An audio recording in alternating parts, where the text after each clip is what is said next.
Bien, y vamos a Brasil luego que el presidente Jair Bolsonaro desmanteló el programa Bolsa Familia que redujo, recordemos, la miseria en ese país. El gobierno del ultraderechista cortó los subsidios del programa emblema del expresidente Luis Ignacio Lula da Silva. Conversamos sobre esta polémica medida con el académico de la Universidad Católica, José Ragas. Muy buenas noches, José. Muchas gracias por estar en esta edición de Mundo Plus. Buenas noches, Florencia. Muchas gracias. Bien. Bueno, primero, para poner en contexto, ¿en qué consiste este plan llamado Bolsa Familia en Brasil? Bueno, es un plan que fue creado por el gobierno del Partido de Trabajadores, por Lula en 2003, y que se estima que fue uno de los más grandes programas sociales, si uno lo compara con México, con Chile o incluso con India, en el cual durante una década logró sacar de la pobreza extrema, o sea, familias que vivían, por ejemplo, con 1.000 pesos diarios, a 30 millones de familias brasileñas, ¿no? Y que, como tú bien dices, ha sido desmantelado de manera abrupta. ¿Y por qué finalmente el presidente Bolsonaro decidió recortar este plan si es algo tan importante para la ciudadanía brasileña? Bueno, de hecho hay varias razones. Una de ellas tiene que ver con borrar todos los avances que había logrado el Partido de Trabajadores con Lula. De alguna manera se piensa incluso cambiarle el nombre al programa en caso siga, pero también tiene que ver con una serie de supuestamente programas o nuevas medidas que van desde reforma de pensiones hasta un ahorro máximo por parte del gobierno brasileño y que lo trata de justificar diciendo de que se necesita un recorte para poder crear programas nuevos junto con su ministro Guedes.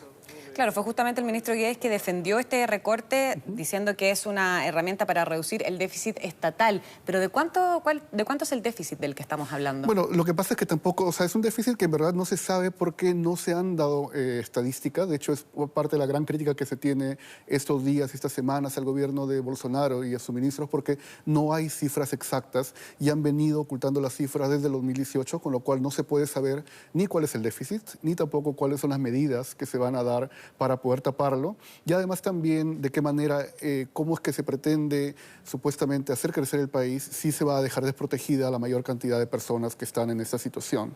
Claro, lo que argumentaba Guedes es que el objetivo es mantener bajas las tasas de interés.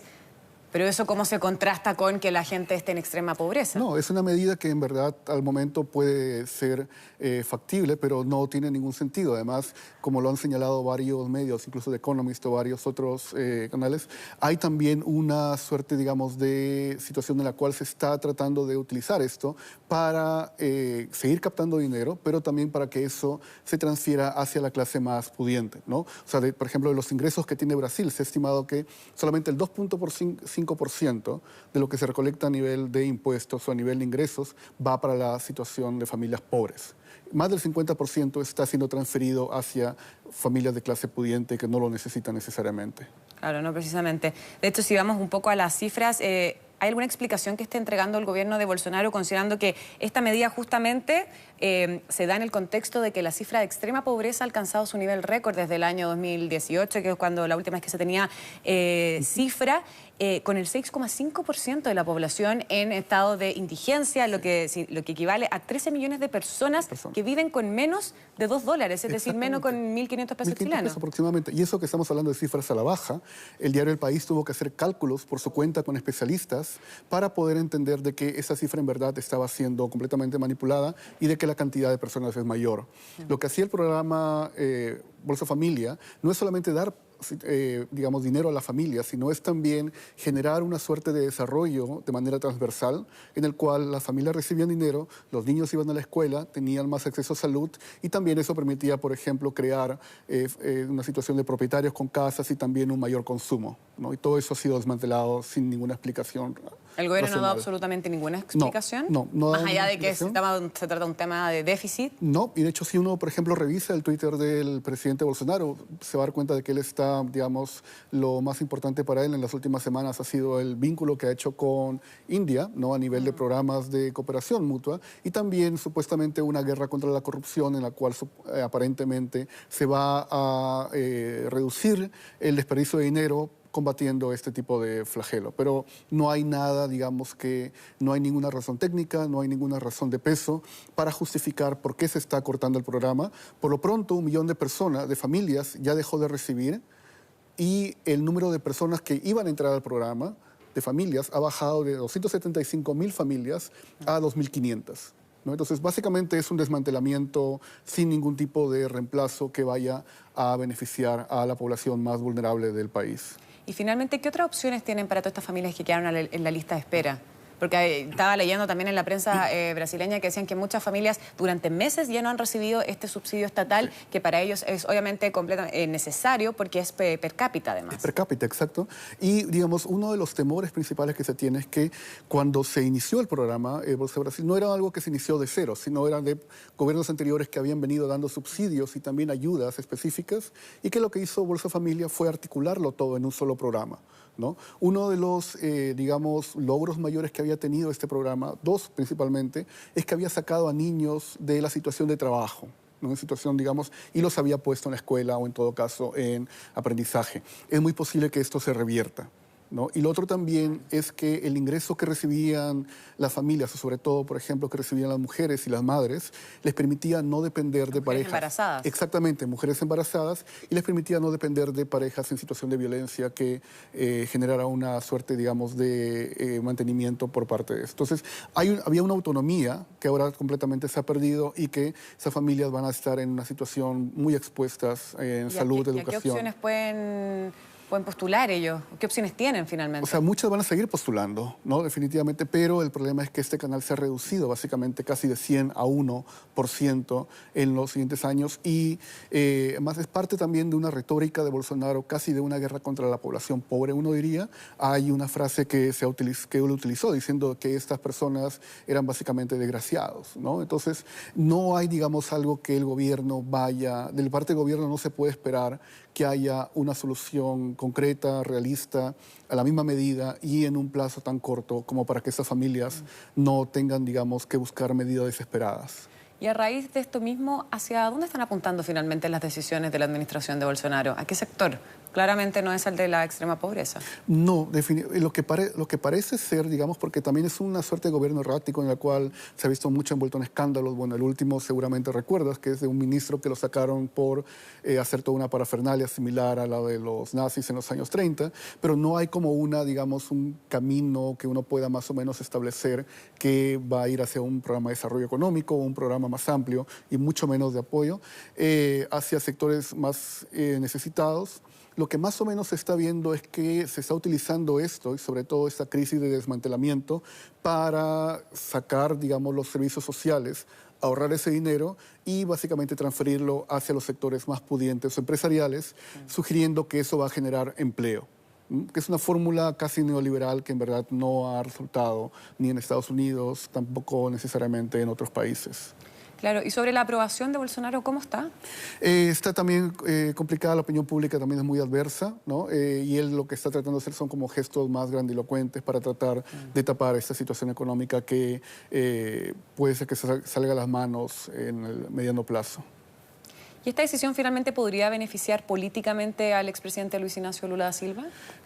Bueno, yo creo que en parte tiene que ver con eso, ¿no? Considerando que era su plan estrella también. Exactamente, yo creo que tiene que ver en parte con eso, ¿no? En parte con el hecho de borrar cualquier tipo de legado, de logro que se haya podido hacer, porque además no es solamente el legado del Partido de Trabajadores, tiene que ver también con el legado, digamos, de gobiernos anteriores. Entonces, Bolsonaro, en vez de continuar como una suerte de política de Estado que puede beneficiar a la gente, está, según algunos columnistas brasileños, está más preocupado en destruir todo lo que tiene que ver con la izquierda, ¿no? Antes que, digamos, pensar en las necesidades, que construir o en todo caso que adaptarlo para las necesidades de la gente.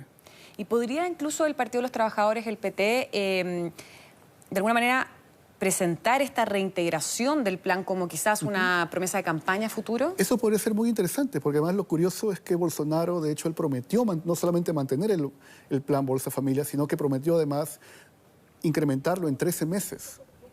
¿No? Como si fuera, digamos, un sueldo. Ha pasado todo lo contrario. Ha pasado exactamente todo lo contrario, ¿no? Entonces, creo que tiene que ver un poco con eso, con el temor a que el PT pueda, a que, digamos, no está haciendo un buen gobierno y a que el PT pueda nuevamente vivir o tener un capital electoral en base a los programas que diseñó bien, ¿no? Aún teniendo a Lula bastante cuestionado y por lo que ha pasado, aunque esté libre, ¿no? O sea, yo creo que una de las grandes probabilidades es que finalmente transformen este plan familiar plan de bolsas familiares como una bandera de campaña, una bandera de lucha también. Totalmente. Yo creo porque además una de las críticas que se hacía a este plan era que estaba politizado, ¿no? Pero según lo han visto varios medios, por ejemplo, no es que estuviera directamente politizado, bueno, sino que la gente obviamente votaba por Lula, por ejemplo, en uno de los municipios que The Economist estudió.